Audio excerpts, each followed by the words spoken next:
In the fall of 1886, on the flat grass west of Ash Bend in Dakota Territory, a one-armed man built a fence that fenced nothing.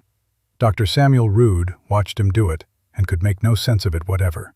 The fence stood 200 paces northwest of Jonas Hale's soddy, out in the open prairie, and it ran 140 feet across the wind and then stopped. It enclosed no field. It turned no stock. It met no other fence in any direction. It began in the middle of nowhere, and it ended in the middle of nowhere. Rood was new to that country, a physician out of Rochester, 31 years old, 11 weeks in the territory. But he had learned its first law already, which was that nothing out there was free, and least of all, lumber. Every board in that fence had come up from the river town by wagon, 4 days for the round trip. Jonas Hale had spent his whole cash crop on it, and he had spent October setting the posts with one arm and a boy to hold them steady, and daylight in October is the only wage a homestead pays. A neighbor drew rein on the road that month and asked him plainly what the thing was for. Hale straightened up, looked at him, and said nothing at all. Not a word that day, nor any day after.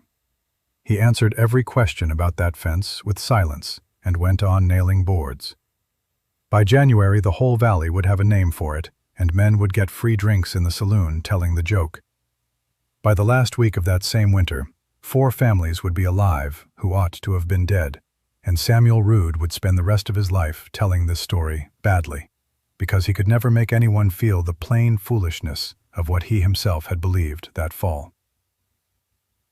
Ash Bend was one street, a store, a smithy, a school, a saloon that called itself a hotel, and a new doctor whose shingle was still bright. Talk in that town collected in Colonel Dyer's store, the way water collects at the low corner of a field. Dyer was not a colonel, and never had been. He had sold groceries in Ohio during the war, and come west with the title attached, and nobody had cared enough to pry it off. He was a big, easy, laughing man, generous with credit and merciless with names. When the fence went up, he had his verdict ready before the last post was set. "Hale is fencing the wind," he told the store. "Fought the rebels, lost an arm, come home to fight the weather."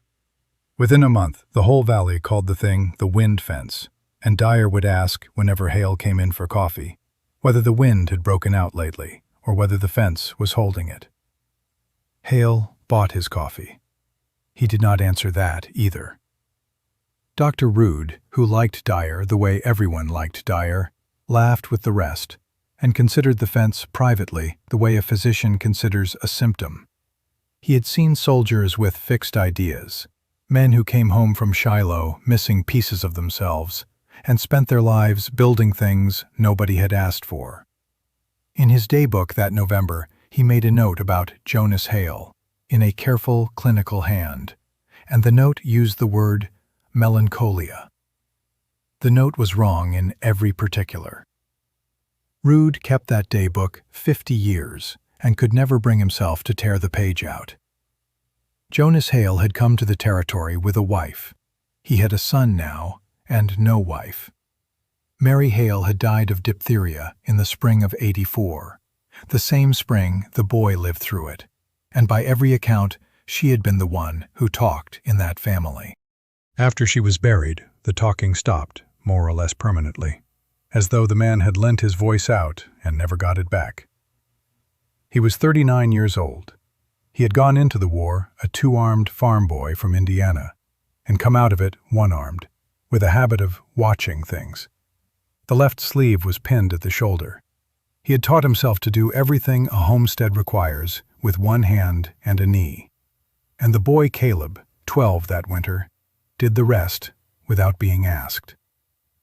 On a shelf in the soddy lay a pair of small gray gloves nobody wore, and a hymn book nobody in that house could sing out of anymore.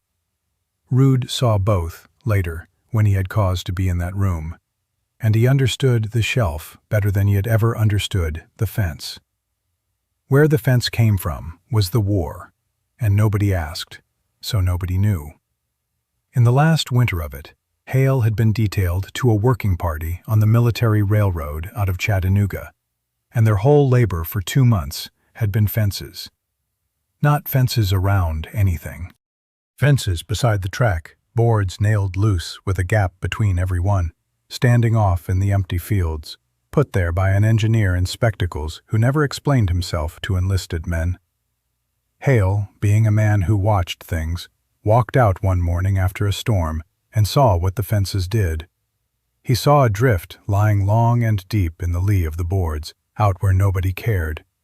And beyond it, he saw the rails lying black and swept and clean, and the trains running. The engineer said one thing to him once, the way a man speaks to a soldier he will never see again. "Snow is not carried, private, it is rolled. Give it a place to lie down, well short of where you sleep, and it will lie down there." It sounded like a saying. It was not a saying. It was a design, with a right distance and a wrong distance, with rules about the gaps between the boards and the height of the bottom rail off the ground. Jonas Hale carried it 21 years in the back of his head, out of the Army, into Indiana, across the Mississippi, onto 80 acres of Dakota grass. In the fall of '86, he had finally saved the money to build it. The first weather came at the end of November and broke the fence in half. It was not much of a storm, but the wind got under the boards and worked them, and the posts had been set in a dry October, in ground that had not frozen yet. 20 feet of the northwest end went over in the night and lay flat in the grass. By morning, half the valley had found reasons to drive that road. Dyer laughed about it for 3 days and gave the story its ending free of charge. The wind, he said, had finally answered Hale's fence, and the fence had lost. Hale spent a week of hard frost setting those posts again, and he set them differently. He dug them deeper than any fence on earth requires, and braced each one on the leeward side, so that the wind pushing the boards pushed the post down into its hole instead of over. Then he pulled the boards and nailed them back with wider spaces between them, so that the finished fence had more air in it than wood, and a boy could have thrown a cat through it. He was not building a wall. Rude understood that much later, and it galled him for 50 years that the answer had stood in plain sight all winter, and that 100 practical men, himself among them, had ridden past and seen a bad fence where a wise man had put a machine. The rebuilt line stood through December without a board moving. Dyer stopped mentioning it where Hale might walk in. August Ott came out to Hale's place a week before Christmas, and Ott was worth listening to. He had farmed and freighted that valley 11 winters, which was 10 more than anyone in the store could claim. He had buried a hired man in a drift in '81 and dug up his own barn door in '83. He was not a mocker. He was a serious man come to give a neighbor a serious warning. "You are gathering snow," Ott said. "Every ounce that fence catches is an ounce it holds. Come a real storm, that thing will make a drift in your dooryard that 10 men cannot move, and you will be under it." He named the winters. He named the Hansen place, buried to the eaves in '79, on account of a cottonwood windbreak some fool had planted 20 feet from his own door. "Snowbanks up in the lee of anything," Ott said. "Any hedge, any wall, any fence. That is not opinion. That is a thing every man in this valley has dug through with a scoop." Hale listened to the end. Then he walked out into the grass with Ott behind him and stood at the foot of the fence and began to pace toward the soddy, counting his steps out loud. At 200, he stopped and turned around. Then he gave August Ott the only sentence he gave anyone that winter. "It is not the snow. It is where it stops." Ott stood a while. Then he rode home, unconvinced, and told his wife the man was as crazy as the store said he was. But he had counted the steps alongside him, and he had noticed, driving away, that the fence stood as far out from the house as the house stood from the low ground, and it bothered him the whole way to his own gate, the way a splinter bothers a hand. Ott's prophecy came true on the 8th of January, and it came true precisely. A 3-day snow came in on a light wind, the wet kind, and it packed against the boards and did exactly what Ott had promised. It made a drift, and the drift kept building back toward the house, growing eastward through the second day and the third, the way a tongue of sand grows in a slow river, until the near end of it lay 90 paces from Hale's door. 90 paces. Rude, who came out on the fourth day to lance a felon on the boy's thumb, saw it lying there and thought, with real pity, that the man had lost his gamble in front of the whole valley.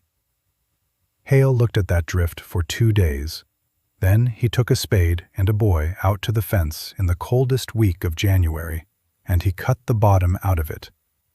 He pulled the lowest board along the whole 140 feet, leaving 1.5 feet of clean daylight between the ground and the wood. Rude, driving back to town, saw him at it, did not understand, and did not ask. What Hale had seen was that the drift was starting too close to the boards, because the wind was dying underneath the fence instead of ducking beneath it. A fence set flat on the ground makes a drift that travels.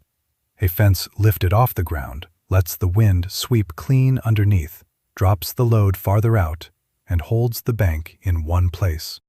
It is the difference between a dam and a strainer, and every railroad in the North Country had paid money to learn it. The bottom gap cost him a week of his boy's schooling and the skin off his one good hand. It also fixed the drift where it lay, 90 paces out, and there it stayed the rest of the winter, growing where it stood instead of walking at the house. Ott's warning had come true in the snow of Hale's own dooryard, and the answering of it made the thing work the way the man in spectacles had drawn it in Tennessee. There was no thermometer in that soddy, and no ledger. What Hale had was a boy, a broom handle, and a habit. Every morning of that winter, Caleb Hale walked from the door in a straight line toward the fence, stepping and counting aloud, and where the swept grass ended and the snow began, he drove the broom handle in and walked back and told his father the number. His father grunted. That was the entire science of it. 94, 91, 93, 89. On a still night in the third week of January, the mare went strange in the lean-to stable, stamping and blowing, and would not settle. Hale went out with a lantern and found nothing wrong with her. He stood in the cold a while, with the lantern down at his knees, looking at nothing.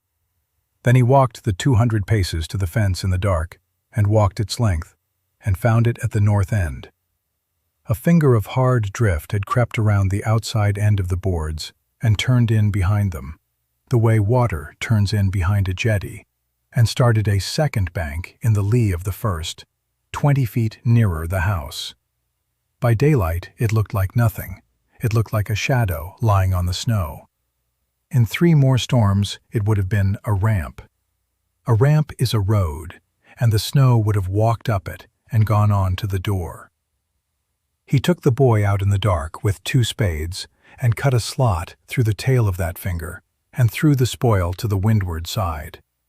Then he set 4 more posts angled back off the north end and boarded them the same loose way, with air between.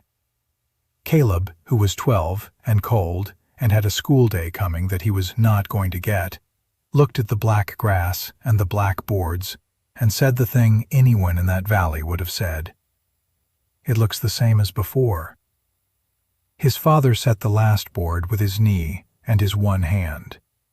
Wind does not read fences. It feels them. By Candlemas, the fence stood finished, which is to say it stood absurd.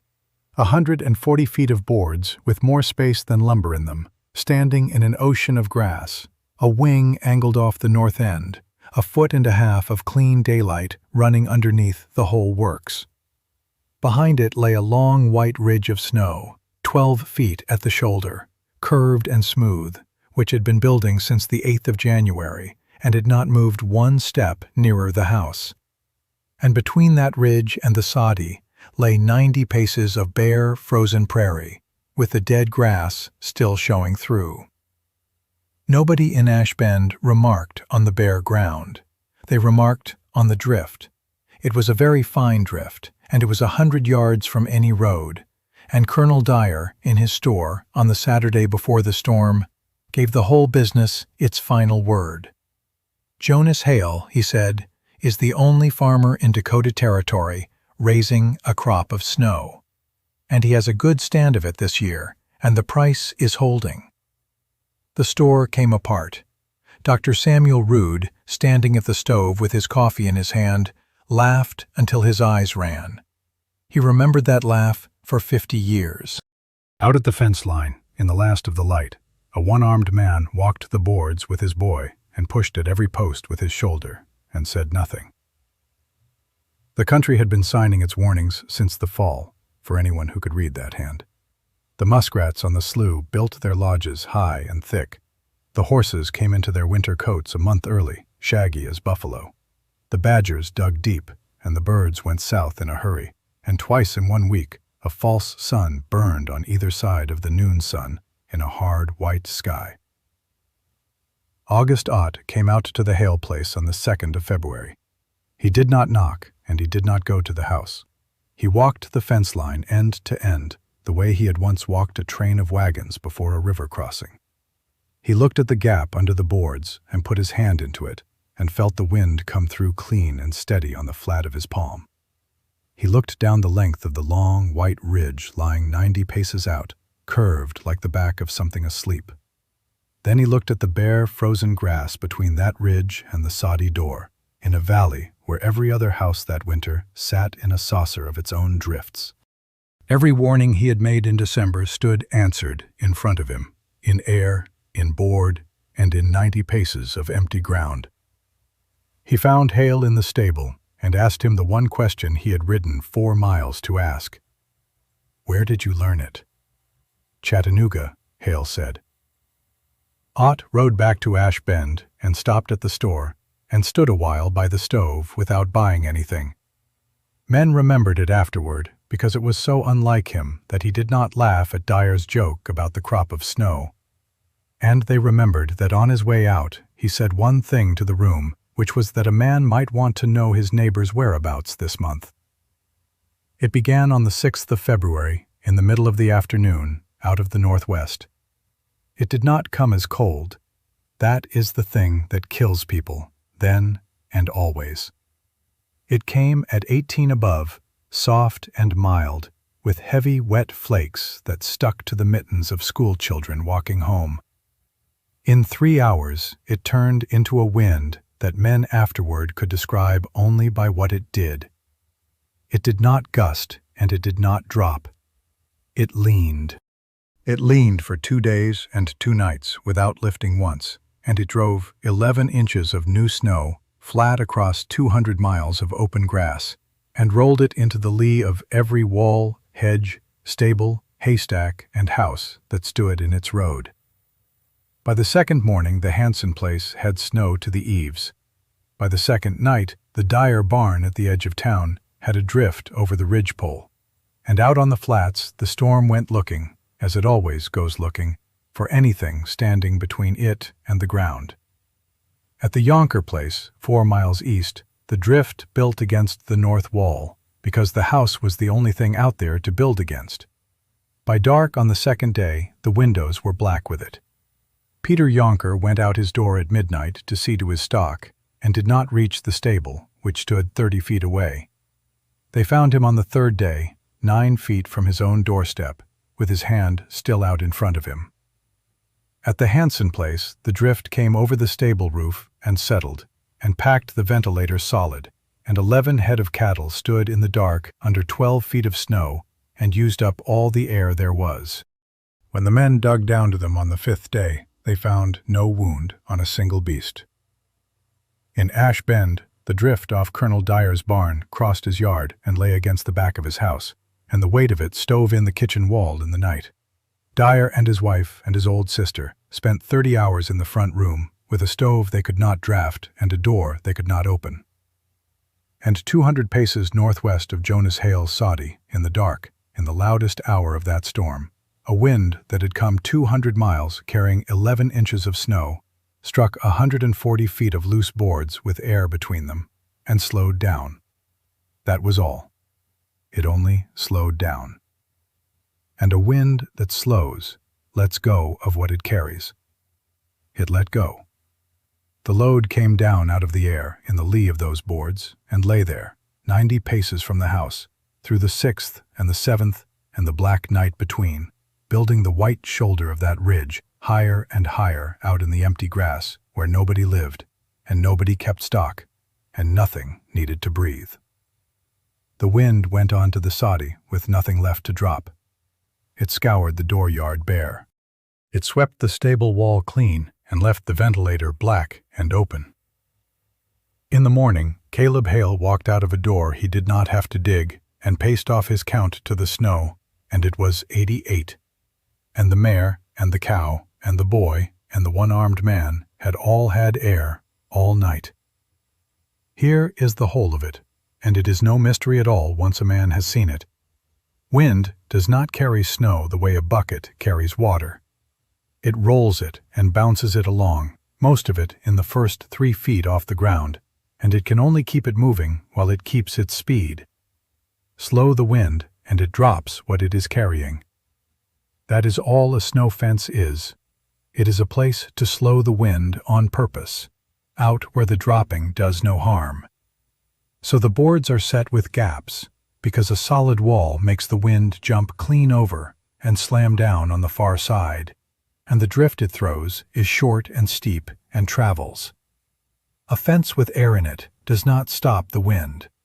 It lets some through and tires the rest, and the drift behind it is long and low and stays where it is put. That is why the bottom board comes off, so the ground stays swept and the near end of the bank cannot creep. And that is why the distance is the whole thing. Set it too near and you have buried yourself, exactly as August Ott warned, and Ott was right, and the graveyards of that country hold men who built a good windbreak 20 feet from the wrong wall. Set it at the right distance, and the storm unloads out in your grass and walks the last 200 paces empty. And here is what it could not do, which ought to be said plain. It warmed nothing. It saved not one stick of fuel and fed not one animal.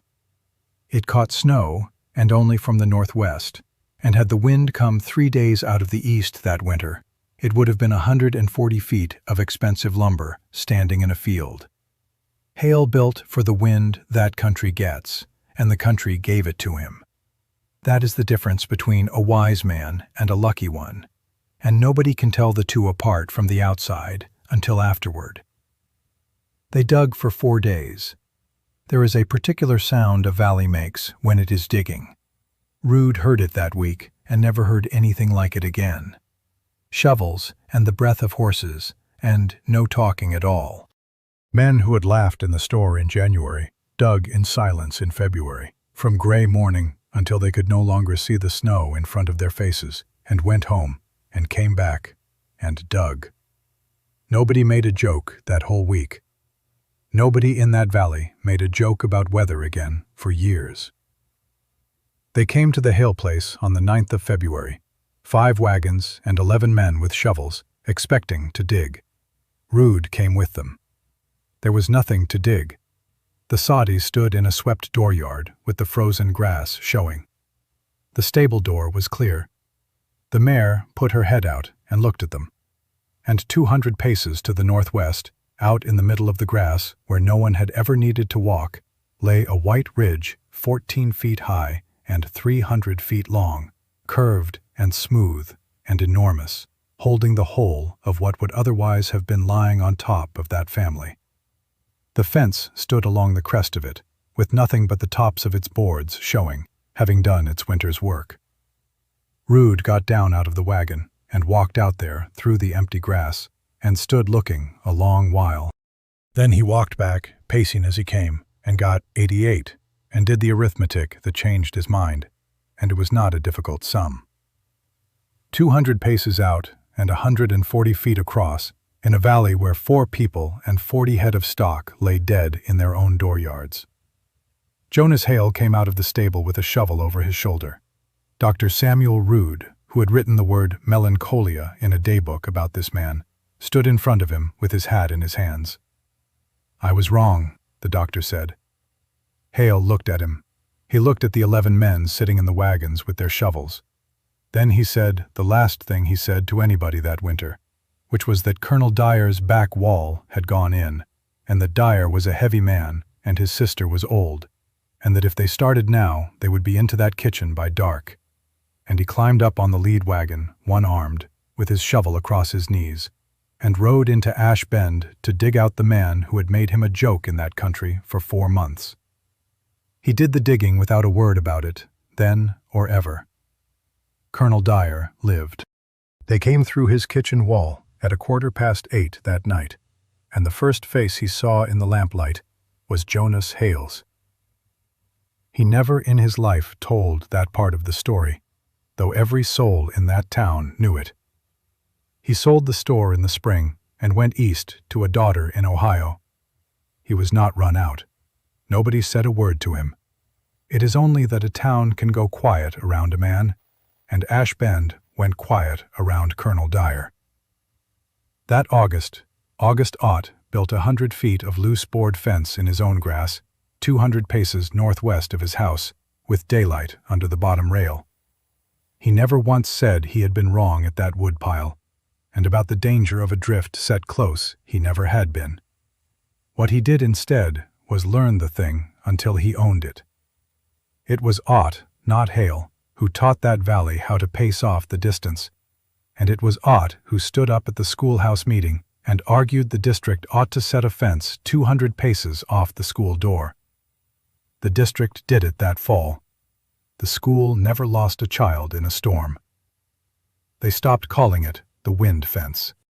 Within 3 winters, there were 40 of them in that valley, and men said snow fence the way they said corn crib, a plain word for a plain thing, and the boys who grew up out there believed everyone had always known.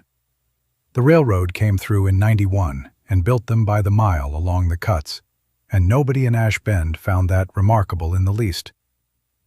Jonas Hale farmed that place another 22 years, and his son took it after him. The small gray gloves stayed on the shelf. On the gatepost, low down where a horse would rub against it, somebody had long ago driven a horseshoe upside down with the points to the ground, and Hale never straightened it and never spoke of it, and the boy grew up thinking every gate in the world had one. Samuel Rood practiced medicine in that county 51 years, and told this story badly at every chance, because he could never make it land. Men always laughed in the wrong place. They laughed at the fence that fenced nothing, and by the time he reached the ridge in the grass and the swept dooryard, and the 11 men with shovels who had nothing to dig, the laugh was spent, and the point went by them. He wrote at the end of his life that his education had taught him to see a bad fence where a wise man had put a machine, and that the difference between the two was 200 paces of empty ground, which any fool could have walked and counted, himself included, at any hour, all that winter long. That is the whole of it. The storm is coming, and the wind will lay its load against the first thing that stands still. A man cannot stop that, and should not try. He can only decide in the fall, while the ground is soft and the neighbors are laughing, exactly where he would like it to fall. Snow is not carried, it is rolled. Give it a place to lie down, well short of where you sleep, and it will lie down there. Now, the people in this story are ours. Jonas Hale never lived, and you will not find Ash Bend on any map of Dakota Territory. But here is what is true. Snow fences are real, and they work exactly as this story says they do. Loose boards with something near half open space between them, set well upwind and lifted clear of the ground, slow the wind and make it drop its snow in a long, low drift, out where it does no harm. Distance is the whole art of it, because a drift needs many times the fence's height in room to lie down. Railroads used snow fences by the mile in the 1860s, on military lines and civilian ones both, long before any farmer copied them, and highway departments set them along the same roads to this day. And the plains blizzards really did kill men in their own dooryards, within a few steps of a door they could not see. and really did smother cattle in buried stables where the packed snow shut the air holes tight. The people are imagined. The knowledge is not.